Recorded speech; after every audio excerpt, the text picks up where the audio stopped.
Bismillahirrahmanirrahim. Assalamu alaikum. Today our topic is one-way analysis of variance or one-way ANOVA, and this method is used to check the differences among more than two independent groups. Assumptions are the same as we have discussed in independent sample t-test. Assumptions are same that are used in parametric statistics. Main difference between independent sample t-test and one-way ANOVA is in independent sample t-test we will check the differences between two independent groups, but when we have to check the differences among more than two groups, for example 3 or 4 groups, then we will use one-way analysis of variance or one-way ANOVA. Here I have a data of 3 different groups. A psychologist wants to study the impact of 3 different teaching methods on achievement level of students. 3 different teaching methods on achievement level of students. So he applied 3 different methods on 3 different groups respectively, and then he measured their achievement level. As here we have to check the differences among more than 2 groups, then we can use one-way analysis of variance. The scores are as follow. Method A, first group, method A is applied on the first group and the data is noted. Method B is applied on the second group and data is noted down. Method C is applied on the third group and data is noted down. Now the problem is use appropriate statistical analysis to check whether there are significant differences among scores of students attended 3 different teaching methods or not. As here we have more than 2 groups and more than 2 teaching methods are applied on the 3 groups and their achievement level were checked, then we can't use independent samples t-test to check the differences among scores. We will use one-way analysis of variance. So first of all we have to enter the data in SPSS. In variable view file the data is entered in the same way as an independent sample t-test. First we have to write down the name of all the variables, subjects, teaching methods and achievement scores. Here we have 3 variables, serial number of subjects, then 3 different teaching methods, then scores of students. So as we have 3 different teaching methods, so we have assigned 1 for method A, 2 for method B and value 3 for method C.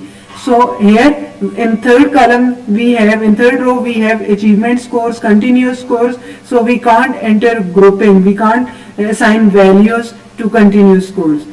Go to data view, enter serial number of all total subjects. Here we have total 21 subjects. Enter serial number of all subjects, all students in this subject column.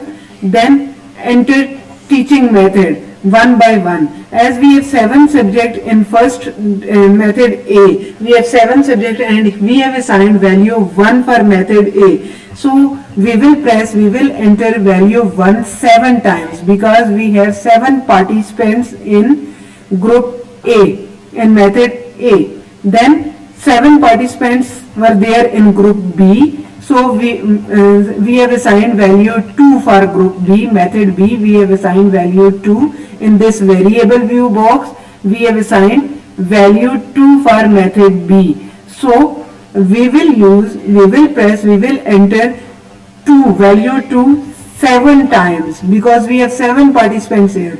Then again we have 7 participants in group 3. So we will enter number 3 because we have assigned value 3 for method C. So we will enter value 3 7 times. Total we have 21 participants. Now we will enter the score, their scores. Participants in group 1 by one in a sequence. There were 7 participants in group 1. Then first we have to enter the data of group 1, then we have to enter the data of group 2 and then we have to enter the data of group 3. Now how to check the one-way analysis of variance? Go to analyze, compare means, one-way ANOVA. Here we have 3 variables. Send the dependent variable, that is achievement score, continuous scores, on dependent list and send the grouping variable, that is teaching methods, in factors. Go to post hoc, click this Tucky test, continue, go to options, and you can check descriptives by using option. Press continue and press OK. The output window shows the table of descriptives, which shows that for method A, number of participants, number of individuals were 7, then their mean score, their standard deviation, lower limit and upper limit. For method B, number of participants were 7, their mean score, their standard deviation, lower and upper limit. For method C, all the details, and then for total individuals, all the details of, all the descriptors of total participants. This table shows, this is ANOVA table, which shows us the sum of square, mean square, ANOVA or F value and P value or significance level, DF, of all participants between groups, within groups and total. And this is our post hoc test. If this post hoc Tucky test is applied when our results are significant. If our results are not significant, then there is no need to apply to make a table of post hoc comparison. If results are significant, p value is significant, p value is less than 0.05, then we will make a table of post hoc test. We will make table of multiple comparison. This shows comparison of 3 methods with each other. Method B with method C, method A with method C, and method A with method B. So this is the interpretation of one-way analysis of variance. Now how to make a table of one-way analysis of variance? One-way ANOVA for differences in therapeutic methods of patient scores and depression, or whatever we can say. I think here I have a table of one-way analysis of variance. This one. Now this table is very important. ANOVA table. Between groups, within groups, total, sum of square, DF, mean square, ANOVA or F value, P value or significance level. We have to write down all the values here. Sum of square SS, DF, mean square is MS, F is ANOVA value and P is significance value. We have to write down the values, all these values for between groups, within groups and for total. And then in the note below the table, we have to explain all the abbreviations that are used in the table. Then under the table, we have to describe all the values, all the results.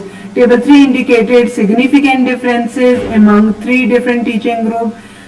Now please note down all this description.